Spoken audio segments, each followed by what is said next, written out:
Nous sommes le samedi 22 février 2020, à l'heure où nous débutons cette grande cérémonie de déclaration de candidature.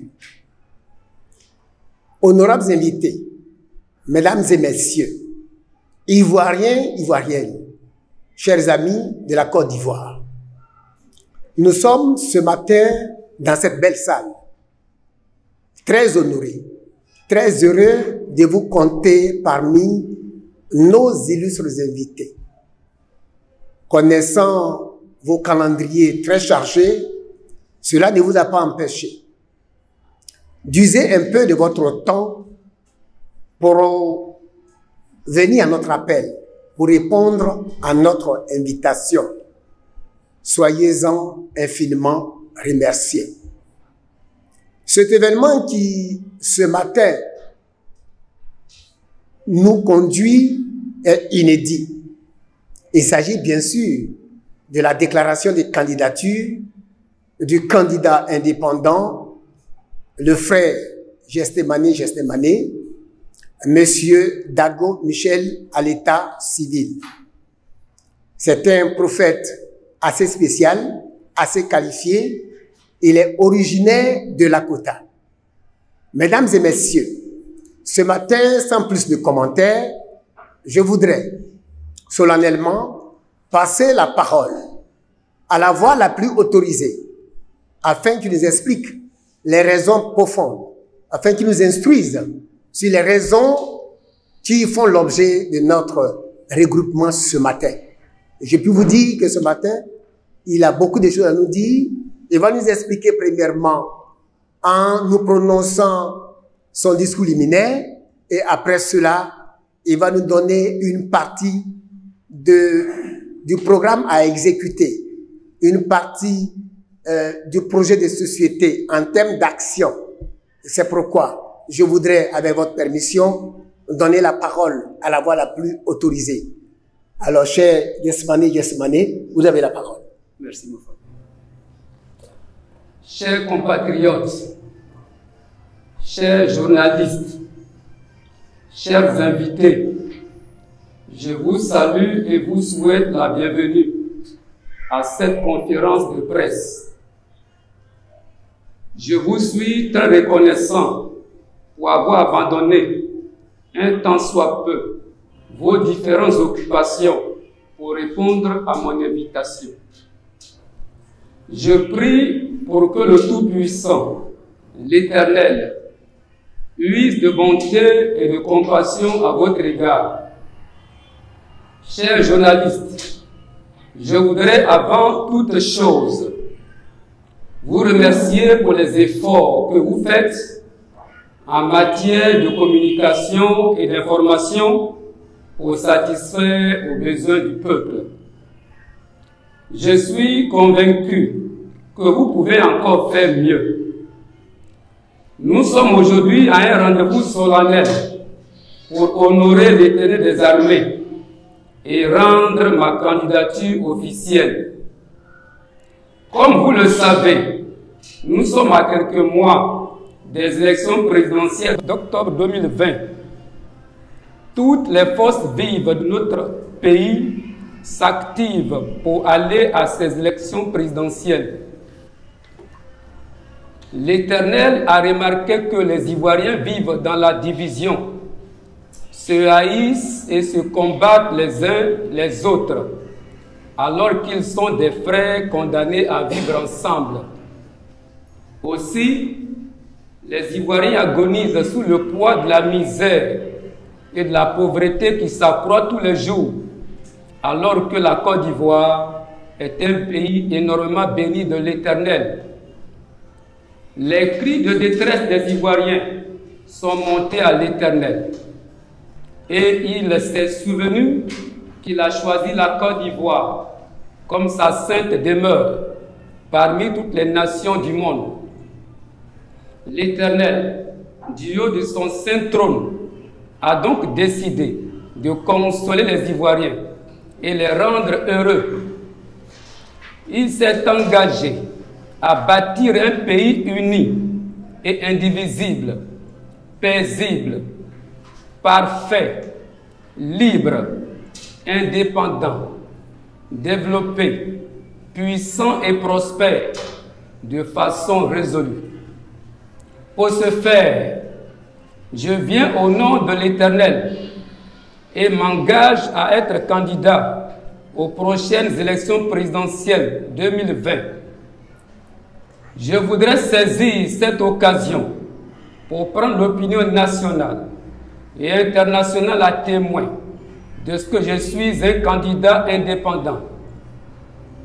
Je lance donc un appel pressant à tous les Ivoiriens, épris de paix et d'amour, combattants de la justice et de la liberté, à soutenir de façon véritable et ferme ma candidature.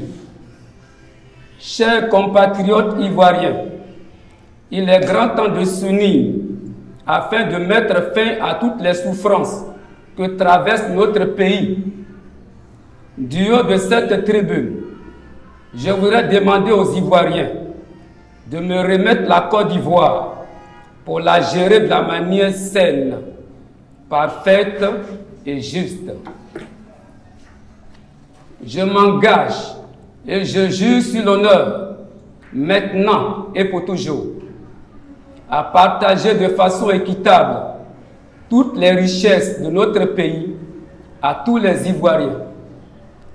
Je suis le prophète Jessemane Dago Michel à l'état civil, candidat indépendant, candidat du peuple ivoirien. Vive l'Éternel, pour que vive la nouvelle Côte d'Ivoire. Avec l'Éternel, nous vaincrons. Je vous remercie. Je vous disais tout à l'heure à l'entame, à l'introduction, qui va nous donner une partie de ces actions qu'il vient pour manifester pour les Ivoiriens qu'il aime bien. Donc je voudrais, mesdames et messieurs, chers amis de la Côte d'Ivoire, qu'on écoute encore le prophète Jessemane pour qu'il nous donne encore la teneur de ce grand programme. Vous avez la parole. Merci. Alors, ces actions sont dénommées la transformation des valeurs en développement véritable. 1. Réconcilier et unir tous les Ivoiriens de ce pays de la manière sincère. Amener les enfants de ce pays à s'aimer les uns les autres pour remporter tous les défis auxquels notre pays est confronté. Permettre que tous ceux qui sont en exil puissent rentrer et leur apporter un soutien. 2. Accorder une prime salariale de soutien aux ménagères dans tout le pays. 3.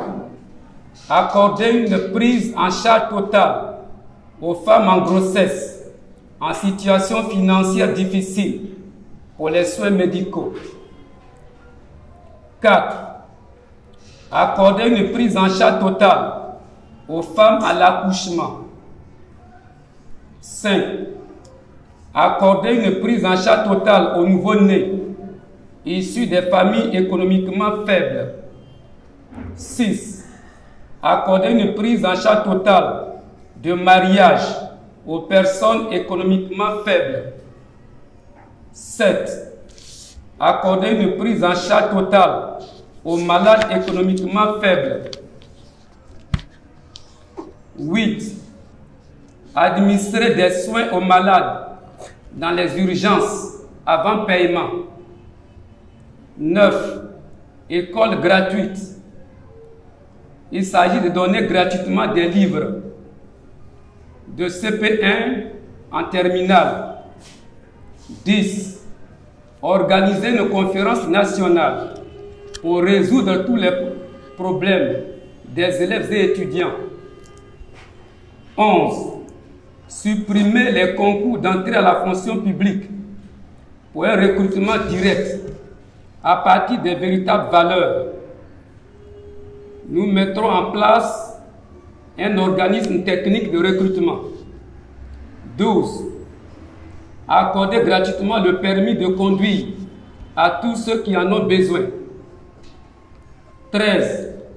Accorder obligatoirement un financement à tout Ivoirien ou avaliser tout Ivoirien qui manifeste le besoin auprès des institutions bancaires et financières. 14. Tout Ivoirien n'ayant pas les moyens financiers et qui manifeste le désir d'achever sa maison ou de mettre en valeur son terrain aura droit à un financement pour ses travaux de construction. 15. Regrouper obligatoirement tous les villages en communes rurales. 16. Construire gratuitement tous les villages dans tout le pays. 17. Accorder l'électricité et l'eau courante à tous les villages. 18. Payer l'électricité et l'eau d'une manière forfaitaire dans tout le pays. 19. Bitumer toutes les routes dans tout le pays. 20. Construire de grandes autoroutes dans tout le pays. 21. Permettre le contrôle et la bonne gestion de l'immigration. 22. Régler toutes les formes d'injustice qui ont eu lieu dans ce pays depuis le temps colonial jusqu'à ce jour. 23. Bâtir un pays uni et indivisible, paisible, libre, souverain, développé et puissant. Je vous remercie.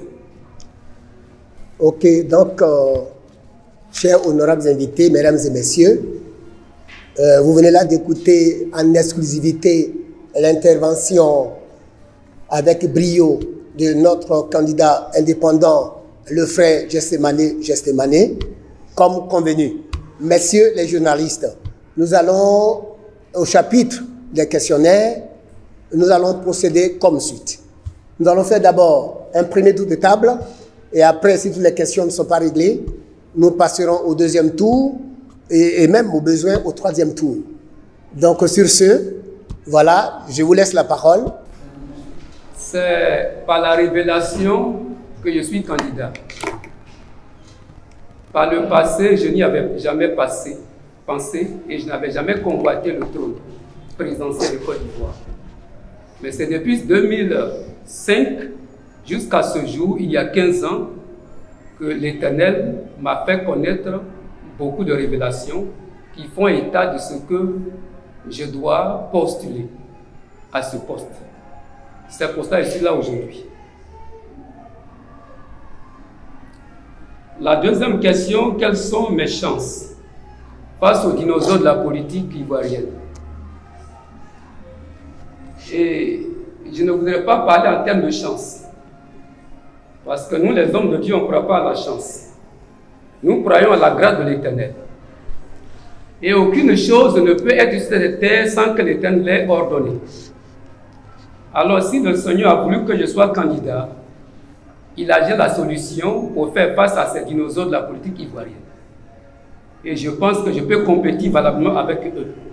Car c'est l'Éternel qui décide du sort d'un pays et non les hommes politiques. Okay, on peut passer à la deuxième question. Olivier Kouadia. D'accord. D'accord. Allons-y. D'accord. Dans son propos, il a dit aussi les Ivoiriens abolisent sous le poids de la misère et de la pauvreté. Ça croît tous les jours. Je veux savoir ça, c'est lui qui fait le constat, mais c'est l'Éternel qui dit ça. C'est la première question. Okay. Deuxièmement, il demande aux Ivoiriens de prendre le pouvoir. Si c'est l'Éternel qui est le candidat, pourquoi il s'adresse à la population? Pour être élu. J'ai bien compris les deux questions. Troisième question, son programme de souveraineté vient d'équilibrer cette unique attention. Merci beaucoup, monsieur le journaliste. Vous savez que quand l'Éternel a un besoin, c'est pour cela qu'il appelle l'un de ses serviteurs pour lui confier une mission. que l'Éternel devrait envoyer Moïse en Égypte. Il dit à Moïse, j'ai entendu les cris de mon peuple et la souffrance que l'Égypte et Pharaon font subir à mon peuple. Je t'envoie pour aller les libérer. Je disais d'entrée de jeu que je n'ai jamais convoité ce pouvoir et ce trône. Conscient de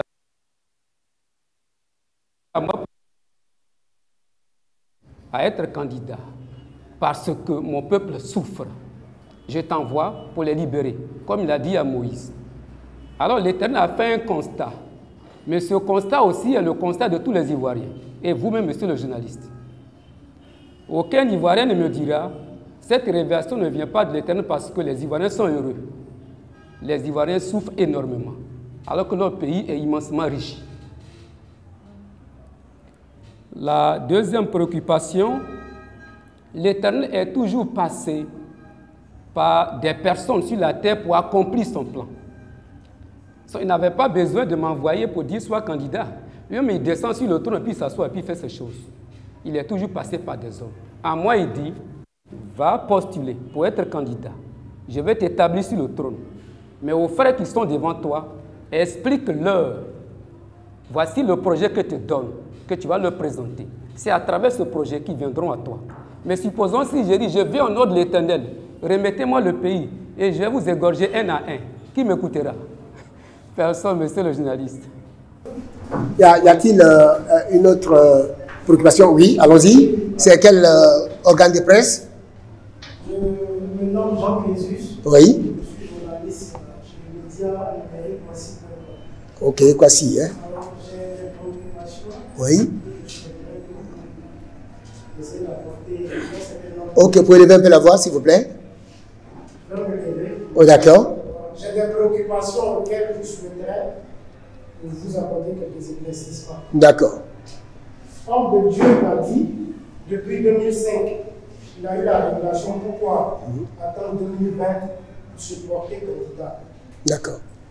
Ça, c'est la première préoccupation. Et le second volet de cette première question-là, en Oui. tant que homme de Dieu, est-ce que vous ne trouvez pas judicieux de vous mettre à côté pour prier pour le pays que de vouloir vous porter candidat à l'élection présidentielle 2020? Ok. Ma seconde préoccupation. Troisième. Allons-y. Dans l'élan de l'annonce de votre candidature, est-ce que vous avez prévu animer des meetings sur l'étendue du territoire national pour promouvoir votre projet de société? Voilà. Ok. Et la troisième préoccupation, Quatrième. ça va faire quatrième préoccupation. J'essaie de gagner les brins de votre projet de société. Oui. Quand on le lit, on le trouve exceptionnellement surréaliste parce qu'il est basé sur du gratuit. Vous allez.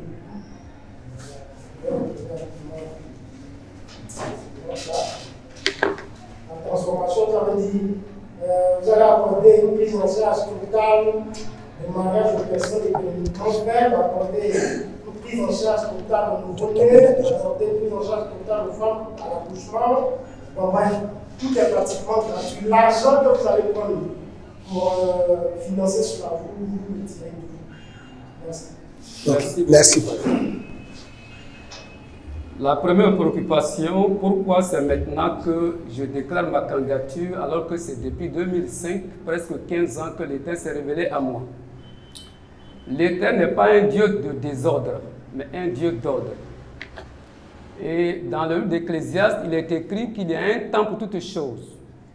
Alors, toutes ces années, depuis 2005 jusqu'à ce jour, c'était un temps où l'Éternel me révélait sa pensée et son décret. Et maintenant, il m'a donné l'ordre d'aller à la campagne présidentielle. Il n'est pas un Dieu de hasard. Il n'est pas désordonné. Il est précis. Et lorsqu'on marche avec le Seigneur, on doit attendre à ce qu'il te dise fais un pas et tu fais le pas. Si il ne te donne pas l'ordre de faire le pas, tu ne fais pas le pas. Car dans le livre de Psaume 127 au verset 1er, il est écrit « Celui qui bâtit, sans l'Éternel bâtit en vain ». Maintenant, nous avons l'ordre de compétir. C'est pour ça que nous venons nous déclarer aux Ivoiriens. Donc en 2005, quand l'Éternel était en train de vous révéler l'intention de vous porter candidat, pourquoi vous n'avez pas dit parce que 2005, 2010, pourquoi vous n'êtes pas porté candidat? Vous avez eu la révélation en 2005.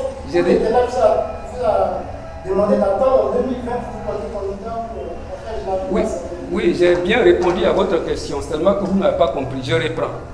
Avec l'Éternel, il faut marcher pas à pas. Lorsque le Seigneur vous donne l'ordre, vous faites le pas. Lorsqu'il ne vous donne pas l'ordre, vous arrêtez. Aujourd'hui, il m'a dit, élection 2020, sois candidat, va aux élections. Il ne l'avait pas dit. La deuxième question, les hommes de Dieu en réalité ont pour mission d'intercéder pour leur pays. Ça, nous l'avons déjà fait.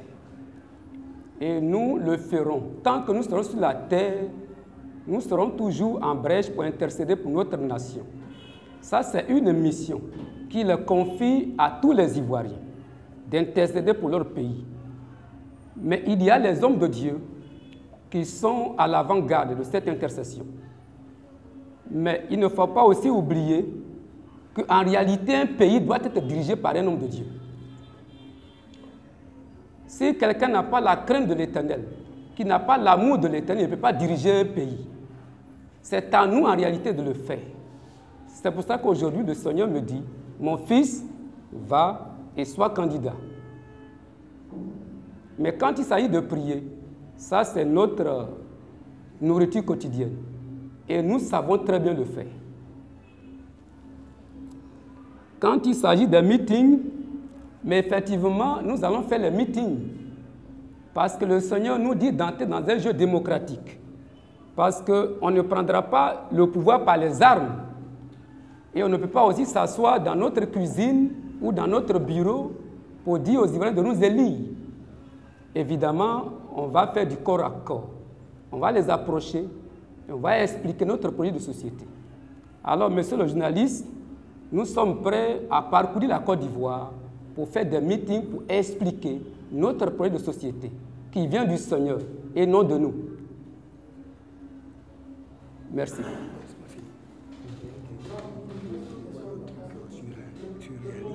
Oui. Excusez-moi, il a dit que notre projet est véritablement surréaliste. Oui, quand on parle de l'Éternel, on est dans une folie. Ça, on n'est plus sur la terre. On n'est plus sur la terre. Mais je vais vous faire une confidence, monsieur le journaliste. Le jour où nous serons à la tête de la Côte d'Ivoire, il y a les richesses que l'État n'a pas encore déclarées à la Côte d'Ivoire qui seront déclarées. La Côte d'Ivoire sera encore 3 fois et 5 fois bénie. Et donc, nous aurons de l'argent nécessaire pour le faire. Mais à l'instant où je vous parle, la Côte d'Ivoire est immensement riche pour faire face à n'importe quel programme social. Cela dépend de ceux qui dirigent le pays. C'est une méchanceté notoire de leur part de faire souffrir la Côte d'Ivoire. La Côte d'Ivoire est immensement riche. Notre pays est une vache à lait pour beaucoup de pays qui nous entourent, même pour l'Occident. Je le dis haut et fort sur cette tribune. Quand nous serons au pouvoir, on ne va pas chercher l'argent. L'argent est là pour nourrir le pays et le peuple de Dieu. Donc nous ne sommes pas surréalistes, monsieur le journaliste. C'est bon, vous êtes satisfait? On peut continuer? Ok, donc oui, le prochain journaliste, vous avez la parole. Présentez-vous. Oui, le temps.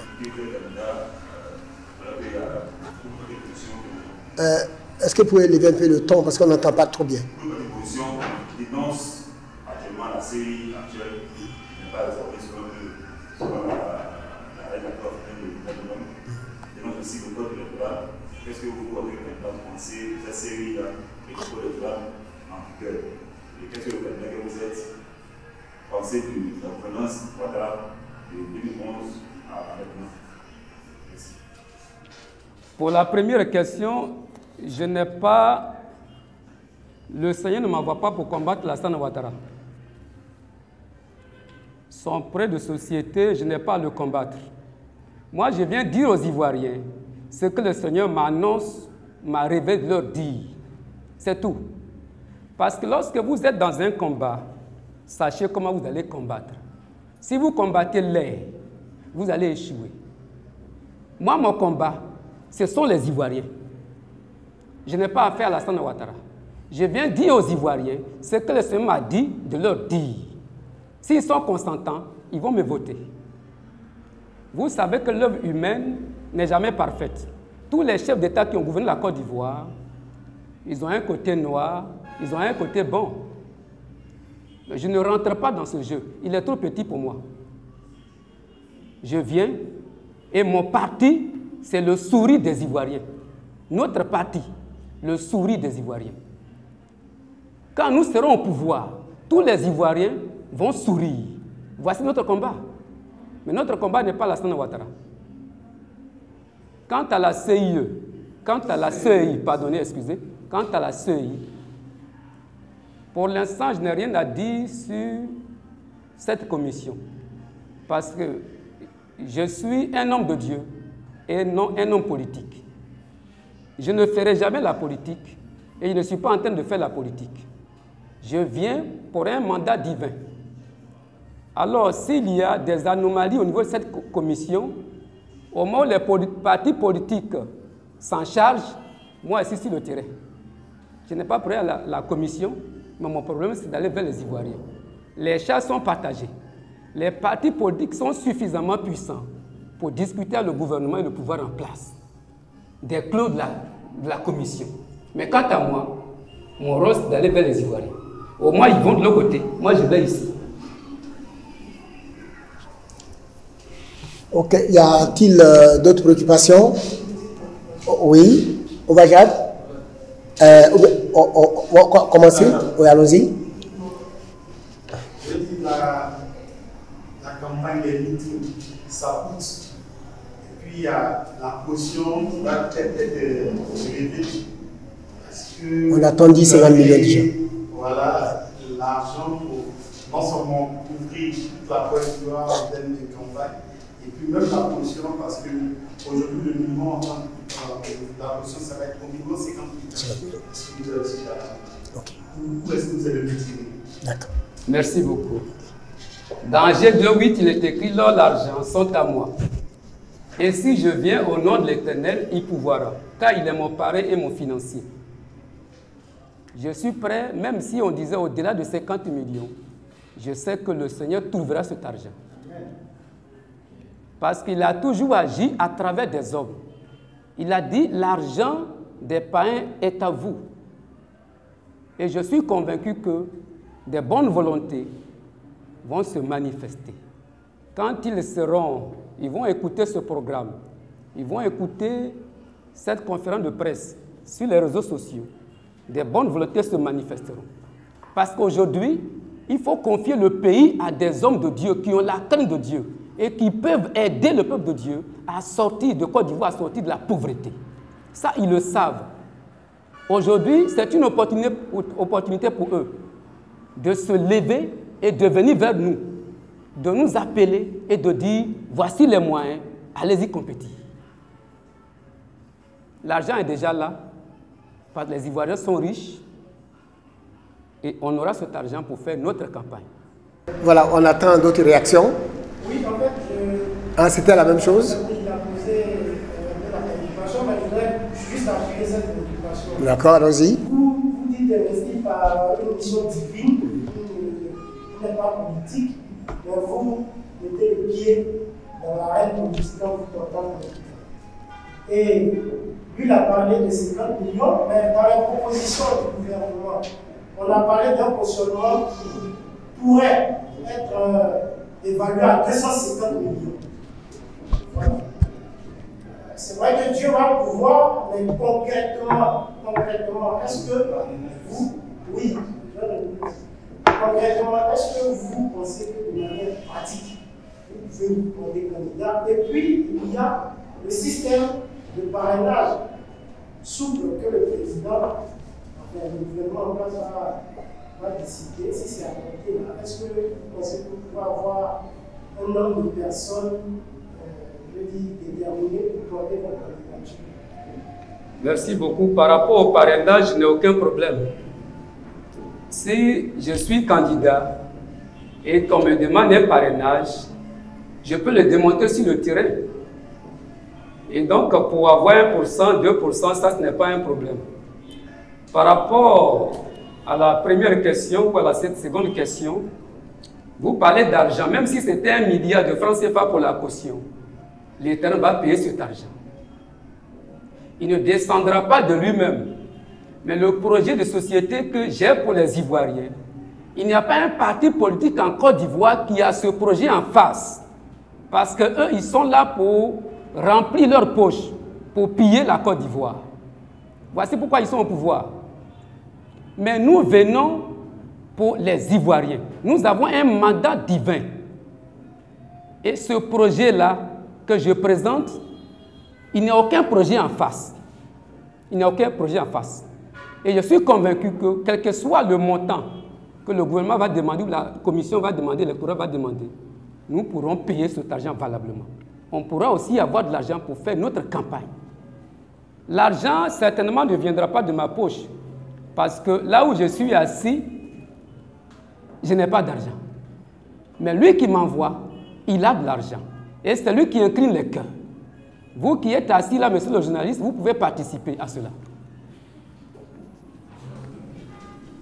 Ok, j'espère que la préoccupation a été réglée. On peut continuer s'il y a encore des préoccupations. Est-ce que vous êtes homme de Dieu, vous êtes chrétien, vous êtes évangélique, je suppose.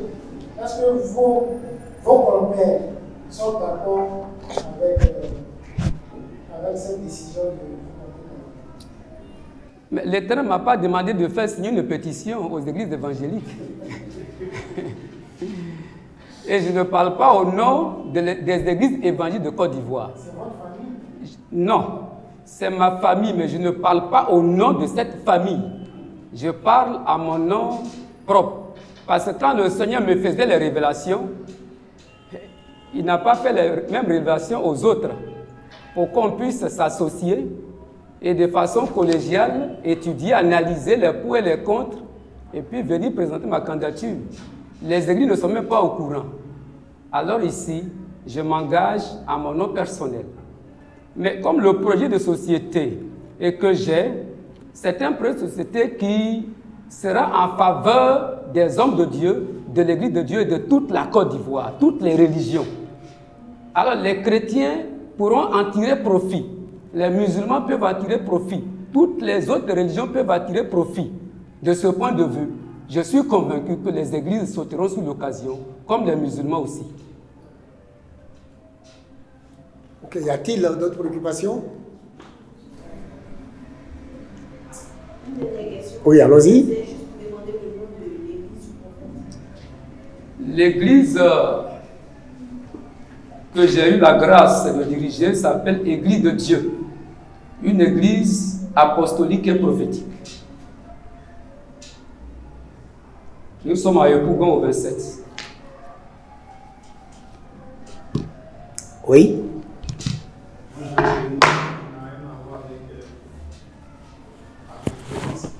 Le prophète a écrit depuis 2005, Dieu a commencé à lui faire des révélations. Est-ce qu'il y a eu des révélations concernant la crise de 2011 là? Dieu vous a parlé de ça aussi? Je suis un intercesseur. Si Dieu ne m'a rien dit, qu'il ne m'a pas parlé de la Côte d'Ivoire, c'est que je ne suis pas un prophète. Si je suis vraiment un prophète de l'Éternel, dans Amos 3:7, il est écrit que le Seigneur Dieu ne fait rien sans avoir révélé ses secrets à ses serviteurs les prophètes. Si je le suis, c'est qui m'a révélé la situation de la Côte d'Ivoire. Moi, je suis un pays donc il vous a révélé que la situation, vous a révélé que la situation est 2011. Si vous avez dit aussi comment ça va finir?